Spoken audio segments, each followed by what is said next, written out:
नमस्कार दोस्तों, मैं रोहन शर्मा बात करता हूं सभी का आपके अपने चैनल मार्केट बाय वैदिक एस्ट्रोलॉजी में। कैसे हैं आप सभी?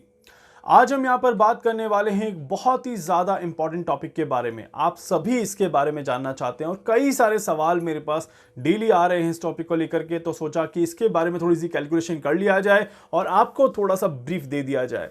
हम बात करने वाले हैं यहाँ पर गोल्ड के बारे में। ठीक है, सोना एक बहुत ही ज्यादा मूल्यवान यहाँ पर कह सकते हैं कि एलिमेंट है हम सबके लिए, और साथ ही साथ यहाँ पर कि सोने की जो कैलकुलेशंस हैं वो भी बहुत ज्यादा इंटरेस्टिंग है।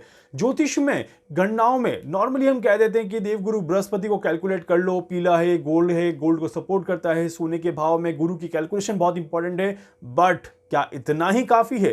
तो ऐसा नहीं है। जी हां, सोने में काफी ज्यादा उतार चढ़ाव देखने को मिलता है और उसमें देवगुरु बृहस्पति के अलावा कई दूसरे ग्रह इनडायरेक्टली सपोर्ट करते हैं, जिसके बारे में हम शायद नहीं जानते और हम कैलकुलेट भी नहीं करते। इस वजह से सोने के दामों की जो एग्जैक्ट कैलकुलेशन हो पाती है वो हम नहीं कर पाते। बट यहां पर मैं आपको बताऊंगा वो सारी एग्जैक्ट कैलकुलेशन जो आप समझेंगे, जो आप देखेंगे और आपको पता चलेगा कि वाकई में एस्ट्रोलॉजी कैसे सोने को सपोर्ट करती है या एस्ट्रोलॉजी के माध्यम से कैसे गोल्ड अपना काम करने की कोशिश करता है। 2023 में क्या गोल्ड अच्छे लेवल पे जाएगा या नहीं जाएगा और कब समय अच्छा है परचेस करने का, ये मैं आपको यहां पर बताने वाला हूं। देखिए, सबसे पहले तो अगर आप गोल्ड को सेल करना चाहते हैं, बेचना चाहते हैं, तो अभी मत बेचिए, क्योंकि सोना का ऊपर वाला डिप हमें अभी देखने को मिलेगा। मतलब कि सोने के दाम अभी ऊपर जाएंगे, इसलिए अभी अपने गोल्ड को होल्ड करके रखें। ये सही समय नहीं है सोना बेचने का। अभी देवगुरु बृहस्पति की पोजीशन जरूर वीक हो रही है। आपको देवगुरु बृहस्पति की पोजीशन से ही समझाने की कोशिश करता हूं कि उनकी पोजीशन जो है वो अभी यहां पर वीक है। हालांकि देवगुरु बृहस्पति मार्गी हो जाएंगे और उसके बाद सोने में एक तेजी देखने को मिल सकती है। नवंबर का जो हमारा कैलकुलेशन है महीने का, ये भी सोने में तेजी को दिखाता है। बट ये तेजी जो है वो उतनी ज्यादा हाई तेज नहीं रहेगी जितना हम एक्सपेक्ट करके चल रहे हैं। इस वजह से सोना यहां पर फ्लक्चुएट होता हुआ नजर आएगा और एक एवरेज बैलेंस बनाता हुआ नजर आएगा। और इस वजह से यहां पर सही समय नहीं है अभी किसी भी तरह से गोल्ड में फ्लक्चुएट करने का, अपने आप को चेंजेस देने का और सोने को एक तरह से आप कह सकते हैं कि खरीदने और बेचने का। ये समय मार्केट में पोजीशन को होल्ड करने का समय है और धीरे धीरे आगे बढ़ने का समय है। धीरे धीरे सोने में अपने आप को इन्वॉल्व करने का समय है। इसके बाद यहां पर देख लिया जाए तो नवंबर, दिसंबर, जनवरी, ये 3 महीने बहुत इंपॉर्टेंट होने वाले हैं। सोने के दाम बढ़ेंगे, घटेंगे और फिर एक एवरेज लेवल पे यहां पर बैलेंस करेंगे। इस तरह का ये रिजल्ट यहां पर आपको देखने को जरूर मिलेगा। बट 2023 में क्या सोना शुरुआत में ही खरीद लेना है या हमें बाद में खरीदना है, इसको भी यहां पर समझने की कोशिश करते हैं। देखिए, वैसे मैं आपको आगे और बताऊंगा और समझाऊंगा, बट अभी जो एक बेसिक कैलकुलेशंस हैं जो मैंने अभी भी करी हैं वो आपके सामने शेयर कर रहा हूं यहां पर कि 2023 सोना बहुत इंपॉर्टेंट रोल प्ले करता हुआ नजर आएगा, क्योंकि हम रिसेशन के दौर से गुजर रहे हैं। हमें पता है कि हम रिसेशन के उसमें आ रहे हैं और रिसेशन का जो पीक आएगा वो रहेगा 2023 का सेकंड हाफ।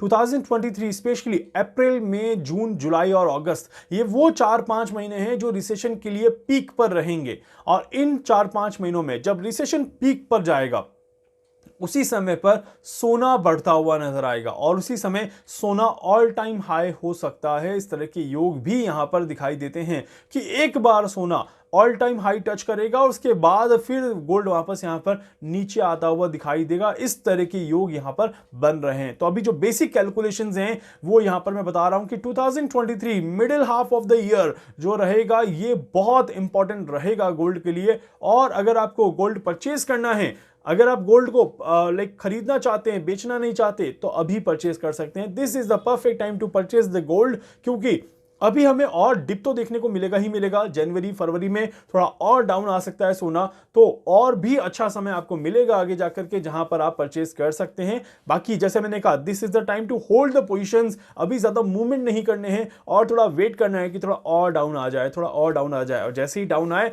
आप डेफिनेटली इसको परचेज कर सकते हैं। 2023 फर्स्ट 3 मंथ्स यहां पर जो रहेंगे वो सोने में दाम नीचे जाने का ज्यादा चांसेस यहां पर दिखाई देता है।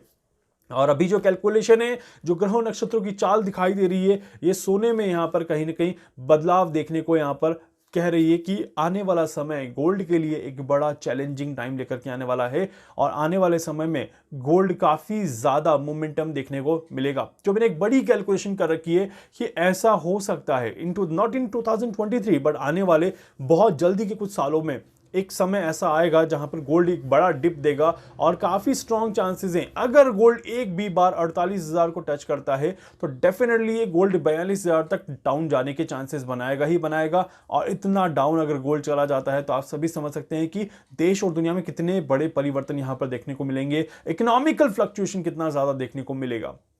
और इस तरह की कैलकुलेशंस आती हैं कहीं ना कहीं कि अगर सोना डाउन ट्रेंड दिखाना शुरू करता है, क्योंकि उसने ऑलरेडी इंडिकेशंस दे दिए हैं और ज्योतिष में जो गणनाएं चल रही हैं उसके अकॉर्डिंग देखा जाए तो लंबे समय का जब हम ग्राफ देखते हैं तो लंबे समय के ग्राफ में एक समय ऐसा भी आ रहा है जहां पर सोना डाउन जा रहा है। और सोना जब डाउन जा रहा है तो वो समय में 42,000 और उससे नीचे भी आ सकता है। बस एक बार गोल्ड का 48,000 टच करना जरूरी है। और जैसे ही गोल्ड 48,000 टच करता है समझ लीजिएगा कि हवाएं बदलने वाली हैं, सिचुएशंस बदलने वाली हैं और गोल्ड जो है वो ऑल टाइम डाउन यहां पर जाता हुआ दिखाई देगा।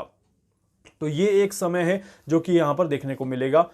फिलहाल आप सभी को परेशान नहीं होना है। अगर आपके घरों में शादियां हैं, अगर आपके घरों में कोई फंक्शंस हैं और उसके लिए आप गोल्ड परचेज करना चाहते हैं तो ये बिल्कुल परफेक्ट समय है। और 2023 में मान लीजिए किसी की जुलाई में शादी है तो आप मई जून का वेट मत करिएगा गोल्ड खरीदने के लिए, आप जनवरी फरवरी में ही खरीद लीजिएगा, वो ही सबसे ज्यादा अच्छा समय रहेगा। बिकॉज अगर आप जून तक का वेट करेंगे तो जो गोल्ड फरवरी में आप परचेज कर रहे हैं और जो जून में आप परचेज कर रहे हैं उसमें आपको बड़ा चेंज, बड़ा वेरिएशन देखने को मिलेगा। तो इसीलिए उस वेरिएशन से बचिएगा, उस वेरिएशन से अपने आपको बचाइएगा। और आपको क्या करना है, आपको जनवरी फरवरी में ही खरीद के प्लानिंग करके चलना है ताकि आपको परेशानी ना हो। सेविंग पर्पस से अगर आप खरीद रहे हैं, अगर आप गोल्ड को सेव करना चाहते हैं तो भी जनवरी फरवरी बहुत अच्छा समय है गोल्ड परचेज करने के लिए। और ऐसे समय में आप आराम से गोल्ड परचेज करके अपने साथ रख सकते हैं, सेव कर सकते हैं, ताकि जब भविष्य में आने वाले समय में जब थोड़ा सा भी पीक मिलेगा तो आप डेफिनेटली इस गोल्ड को सेल कर सकते हैं और अपने आप को एक प्रॉफिट में लेकर के आप जरूर आ सकते हैं। तो ये एक प्लस पॉइंट आप सभी के लिए, जहां पर मुनाफा कम समय में एक अच्छा अर्न करना है तो this is the perfect time. अभी बता रहा हूं, प्लान करके चलें, आपके पास काफी समय है उसके लिए, ताकि जितना आप सेव कर सकते हैं सेव करें और उसके बाद गोल्ड में इन्वेस्ट करें और उसके बाद एक अच्छा रिटर्न यहां पर लेने की कोशिश जरूर करें। बाकी समय समय पर मैं आपको और अपडेट करता रहूंगा, time to time, date to date मैं आपको अपडेट करता रहूंगा। महीना भी बताऊंगा, जैसे हम जनवरी का प्रेडिक्शन करेंगे, फरवरी का प्रेडिक्शन करेंगे और ज्यादा चीजें खुलती जाएंगी और ओपन होती जाएंगी। आज जो मैंने आपको बताया है ये एक basic calculation for the long term future of the gold यहां पर मैंने आपको बताने की कोशिश करी है। उम्मीद करता हूं कि ये सारी इंफॉर्मेशन आपको अच्छी लगी होगी और आप समझ रहे होंगे कि यहां पर आने वाले समय में आप सभी को किस तरह से प्लानिंग करके चलने की जरूरत है। उम्मीद करता हूं कि आप सभी गोल्ड में अच्छा रिटर्न प्राप्त करें और आप सभी गोल्ड के अलावा दूसरी इंडस्ट्रीज में भी आगे बढ़ने की कोशिश करें। बहुत जल्दी और कई सारी चीजें और कई सारी इंडस्ट्रीज के बारे में मैं बताऊंगा जहां पर आपको अच्छे रिटर्न्स मिलने के चांसेस यहां पर बनते रहेंगे। तो वैदिक एस्ट्रोलॉजी इसी तरह से काम करती रहेगी और आप सभी का सपोर्ट यहां पर करती रहेगी। वीडियो को लाइक कर दीजिएगा, चैनल को सब्सक्राइब कर दीजिएगा, बेल आइकन पे जरूर से क्लिक कर दीजिएगा। इसके अलावा कुछ पूछना चाहते हैं, कुछ भी जानना चाहते हैं, अपने बारे में कुछ समझना चाहते हैं, आप मुझसे संपर्क कर सकते हैं। मैं पूरी कोशिश करूंगा आप सभी की हर संभव मदद यहां पर कर सकूं। धन्यवाद।